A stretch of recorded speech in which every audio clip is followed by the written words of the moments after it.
Geçen seneden itibaren her Kasım ayı sahabe ayı olarak Peygamber Sevdaları platformunca ilan edildi. Özellikle Kasım ayının seçilmiş olması özelden belki kaynaklı bir neden olarak değerlendirilebilir. Şöyle ki malumunuz 639 miladi senesinde Diyarbakır ve çevresi sahabeler tarafından fethedilmişti. Ve fethedildiği tarih her ne kadar Mayıs ayının sonu olarak da biliniyorsa da esasında buraya geliş tarihleri Kasım veya Aralık ayına denk geliyor. O yüzden hem Diyarbakır'ın ve bölgemizin söz konusu Kasım ayında bir fiil sahabeler tarafından ilk olarak ayak basılması açısından hem de Anadolu'nun fethi de tabii ki buranın fethiyle birlikte başlandığı için böyle bir ay başlangıç ayı olarak uygun görüldü ve platform olarak her yıl Allah nasip ederse Kasım ayını Türkiye'nin bütün bölgelerinde Peygamber Sevdaları koordinatörlüklerince değişik etkinliklerle sahabeler bir şekilde tanıtılıyorlar. Sahabelerin hayatı anlatılıyor. Ve sahabe gibi olmak için sahabeyi öğrenmek lazım. Sahabe gibi yaşamak için sahabenin hayatını bilmek lazım. Malumunuz sahabeler Peygamber sallallahu aleyhi ve sellem'den bize dinin gerçek mesajını aktaran zevatlardır. Ve bu anlamda onlar her biri bir gökteki yıldız gibidir. Hangisine biz uyarsak Peygamber sallallahu aleyhi ve sellem'in hadisi şerifince doğru yolu buluruz. Bu manada bunlar unutulmamalı. Seçkin ve mümtaz şahsiyetlerin mutlaka tanınması, bilinmesi, öğrenilmesi, yaşanması ve yaşatılması gerektiğine inanıyoruz.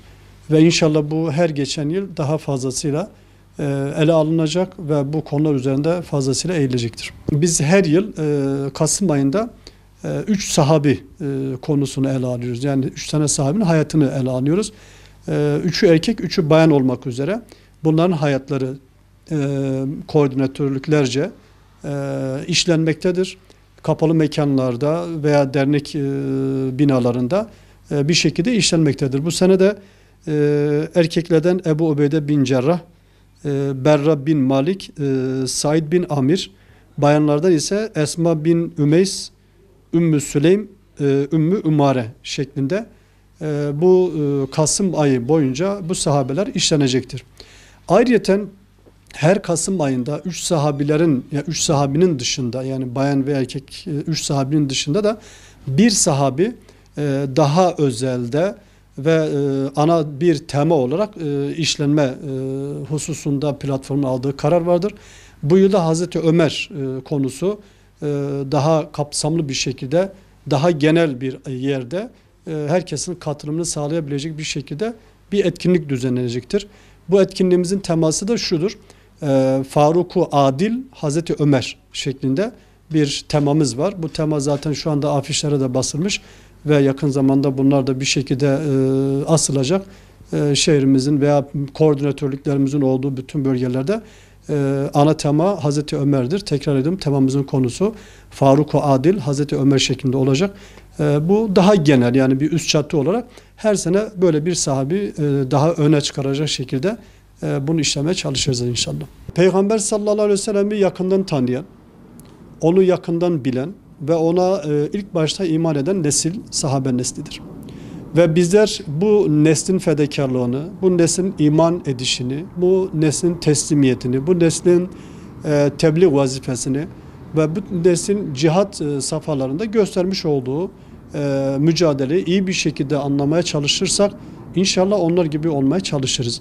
Ve nitekim çok enteresandır ki bugün dünyanın değişik yerlerinde sahabelerin Mekke'de ve Medine dışında daha fazla medfun olduğu istatistikleri ortadadır. Yani bu sahabeler yerlerinde durmamışlar, Mekke'de durmamışlar, Medine'de durmamışlar. Bunlar daha fazla İslam'ı tebliğ edeyim diye Arabistan Yarımadası'nın dışına çıkmışlardır. Yani ta doğuda Çin'den batıda İspanya'ya kadar, İspanya sınırına kadar gitmişlerdir. Ve hiçbir şekilde ailelerini, ondan sonra sermayelerini, iş yerlerini, mallarını, mülklerini düşünmemişler. Tek düşündükleri bir şey vardı. O da İslam ve Peygamber sallallahu aleyhi ve sellem getirmiş olduğu mesajdır.